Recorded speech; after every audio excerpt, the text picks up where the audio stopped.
Laker Nation, what is going on? We pulled this one out.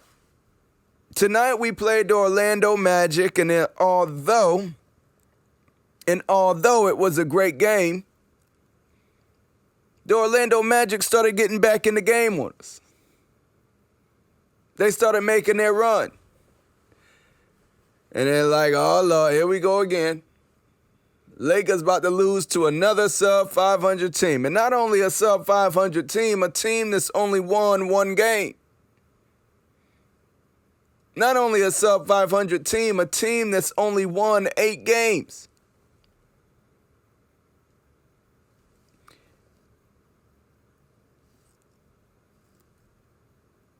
And we battled.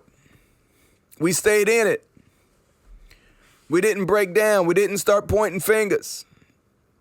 The Lakers got back in control of the game with the help of Carmelo Anthony and LeBron James down the stretch and Russell Westbrook.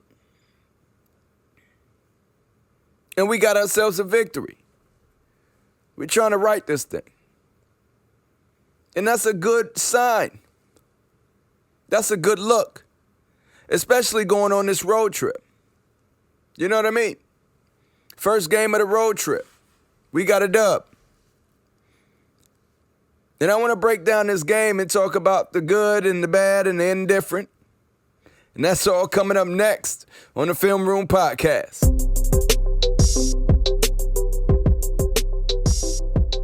So, ladies and gentlemen, the Lakers got a win tonight against the Orlando Magic. I mean, yes, this was a game that we were supposed to win, and yes, this is a game that should be a no-brainer that we gonna win. But you never know, and that's how the Lakers has been. That's how our season has been this year. You never know. If somebody on the street asks me if the Lakers are going to the playoffs, I don't know. You think the Lakers are gonna win the championship this year, D? I don't know. Because everything that I've seen this year suggests, I don't know. From game to game, it's different energy and effort. From game to game, it's different defense. It's game to game, it's different players that step up. From game to game, it's different lineups, starting lineups, rotations. I mean, everything. They have had no stability. And how can they? Players getting hurt, COVID protocol. It's been terrible. Vogel is trying to do the best he can with this team. He's trying to find the best matchups, the best rotations, the best adjustments. And although we are halfway through the season, yes, he should know this by now, but halfway through the season, he's still been dealing with a lot of things that I just mentioned.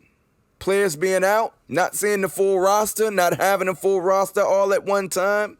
It's similar to the Brooklyn Nets season of last year when the big three first came together. Harden, Kevin Durant, Kyrie Irving. And all of them played together, I think, that year for all the 7 games. And so far, I think we're right on the cusp or a little bit past that with AD, Russ, and LeBron. So Laker Nation, we still haven't seen all of our pieces really kind of come together long enough. 7 games, and you tell yourself, is that long enough? Looking at the history of the NBA, teams that come together for the first year, do they have success the first year they get together? See, Lakers, after winning that championship and with LeBron, they're like, we got to win now. We got to win now. Instant. They won an instant. That's why last year we kind of gutted the team and went with Montrezl Harrell, Dennis Schroeder, and we picked up all these pieces and it didn't work. Albeit AD was hurt and got hurt in that Phoenix series, which altered the whole end result of that series. Dismantled that team and picked up a brand new team. And these teams, especially when you dismantle an entire team and only bring back 3 players, are like brand new sneakers. What do you do with brand new sneakers? You try them on, you put them on, and what do you say? I got to break them in. So Laker Nation, what I am saying is this team hasn't even been broken in yet. And it's hard to watch, I know. Let's give them some time. I've been wanting to hit the panic button. I've hit the panic button. I've pulled back from the panic button. I mean, a lot this season. Because you're just not used to seeing it, especially on a LeBron James-led team. But Laker Nation, we still got something here. We can still do something here. Or seeing what they did with Utah, Seeing how they played a lot of the teams that are winning, Chicago Bulls, Phoenix Suns, the Warriors. We were in a lot of these games, we just didn't close them out. And hey, listen, we didn't have all of our pieces. Either LeBron was out or AD was out. So when it all comes together, it's going to come together, but we need time. And AD needs to hurry up back. We don't want him to get re-injured and have to go out again, but we need him back. We need to see how this thing really looks with a starting lineup that lasts for longer than 10 games, with AD, Russ, and LeBron as starters. And Carmelo Anthony and Reeves and Trevor Ariza, now that he's back, and Avery Bradley. Listen, we can do some things still this season. We can pull off the impossible. But we got to give it time. And Laker Nation, we got to stand behind our guys. And I know it's hard because on this podcast alone, there's been a lot of times I haven't stood by our guys. A lot of times I want to trade our guys. Does it really matter in the grand scheme of things? If we going to make the playoffs, which it looks like we will, then these games really won't matter once we're in the playoffs. It only matters who we're playing in front of us. And put us up against any team in the West in a 7-game series. Hey, listen, as long as 4 of those games we playing with energy and effort, we are coming out with a dub. Utah, the Warriors, the Suns, the Mavericks. Who else? We coming out with a dub. The Nuggets. Can't nobody beat LeBron like that. Unless he don't have no help. Unless nobody else steps up. Unless one of these teams go for a perfect 4 games. There is no way any of these teams can beat LeBron in the 7-game series. Even at age 37, I believe it. Now on the East, there's one team. There's one team I fear. And no, it's not the Chicago Bulls. And no, it's not the Brooklyn Nets. It's the Milwaukee Bucks. Because the Milwaukee Bucks, man, they are a team that is still hungry. They are a team that plays with energy and effort almost every game, if not every game. And Giannis is just Giannis. And Giannis would love to face a LeBron James-led team in the finals. And I think about how Giannis would respond if the Lakers make it to the finals and they make it to the finals, what that would do for his career. And Giannis seems like that player and that guy that's just going to be like, man, I've looked up to you for a long time, but it's my time now. Giannis, to me, is the only one that can say that and prove that against a LeBron James-led team. To me, that is the only team I fear. But it would be a good matchup. So we will see. Laker Nation, this was a good win against Orlando Magic. We started going down. We started to lose our cool. In the third quarter, they came out smoking hot. Carmelo Anthony got it going. Of course, he gets my flowers. Carmelo Anthony had a game tonight. I think he was 4 for 5 from 3. And I'm not going to go to the box score. I need to see more. I don't want to talk about stats. I don't want to talk about individual plays. Because there was really nothing that really stood out to make me feel like I need to, highlight it. But it was a good win. Cole Anthony only scored like 6 points or something like that. So their main scorer went scoreless almost all throughout the whole game. He only scored late in the fourth quarter. And that's all credit to who? You can say it. Russell Westbrook, Avery Bradley. But ladies and gentlemen, that's all I got. So let's go into the post-game shits. To this game. What you mean? What was it like? Obviously, not finishing the game was something we haven't seen from you before. Is unique. I know you've addressed it in one forum, but already did it. But what was your what was your initial reaction, and how did you spend the next couple of days before you came into this game? Well, I think you know my reaction. You read it. I said I was upset about it. More upset that we didn't win the game. That's the most important part.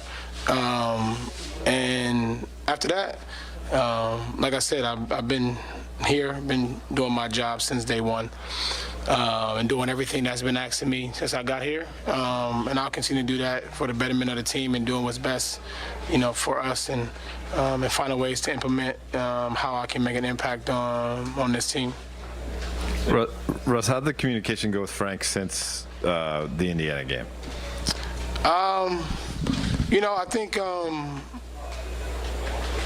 the communication is fine. Like I said, Frank made a decision that he felt was best. My job as a player and as professional is to do my job, continue to find ways to be able to help, impact winning, and that's all I was thinking about and turning the page to do, and that's what I try to do tonight. Russ, was there anything in tonight's game that you locked in on, and especially in the second half when you guys turned around and you're down 8 at the start of it? What was the focus there?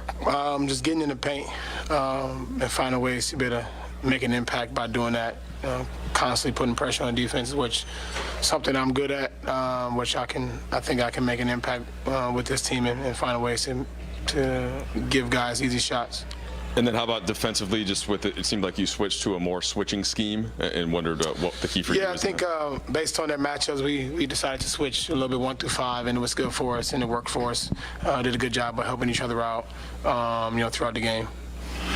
Russ, starting with the loss in Denver on Saturday, it's been a kind of a roller coaster week in a lot of different ways for this team. What's it been like kind of experiencing these quick highs and lows with this group? Has it given you any more confidence in your ability to kind of to weather this adversity? I never once didn't have confidence in our group.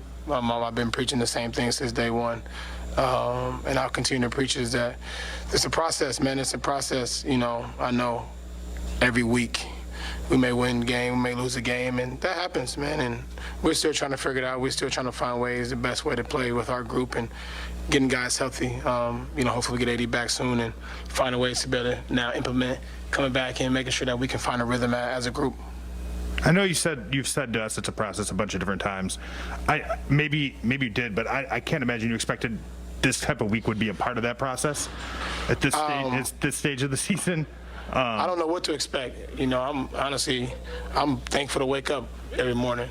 That's all I can. If I wake up, I'm blessed to be able to do that, and then I take the day and take what happens at that day. As that comes. Yeah, quick follow-up. Yeah. Russ, this trip and where it falls on the schedule, 36 games left or something like that. This opportunity, how do you view it for this group? Like, how big is it? I think it's important. Start off right with a win tonight. Get to Miami and figure out, the way to come out there with a win as well. But it's a big trip for us, a good bonding and togetherness trip for our group, and finding ways to be able to come together and come up with some wins and create some rhythm, some confidence in our group that we, can be the team that we all know we should be. Time for one more, and then let's go to Russ, when you go through some of these ups and downs, especially personally, is that a process that you kind of look to yourself for motivation? Are you leaning on family? Or are there guys in this locker room in particular that really have been a resource to you to kind of find that confidence and the rhythm of the game? I lean on God. I lean on my faith. That's my most important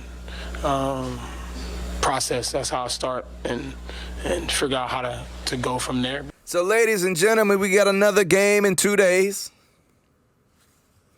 Who we play? This one, of course, is going to be a little bit harder. This is going to be a little bit harder than the Orlando Magic, ladies and gentlemen. On Sunday,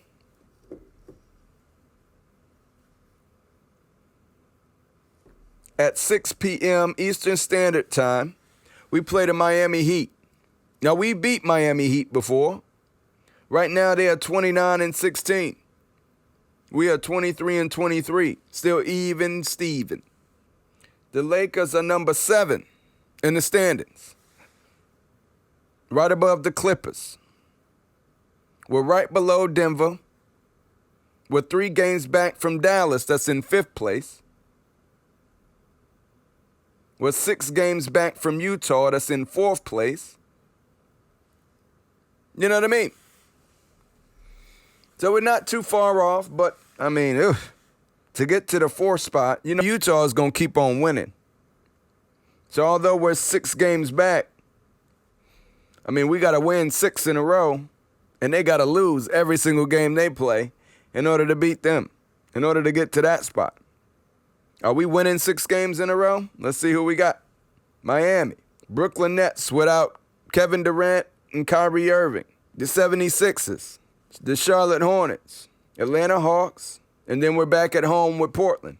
And then we have a back-to-back against the Clippers. And then we play the Knicks at Crypto.com arena. But ladies and gentlemen, yeah, it's possible. It's doable. These games are all winnable games. I don't see none of these teams really beating us if we're at full strength or we're playing with pride.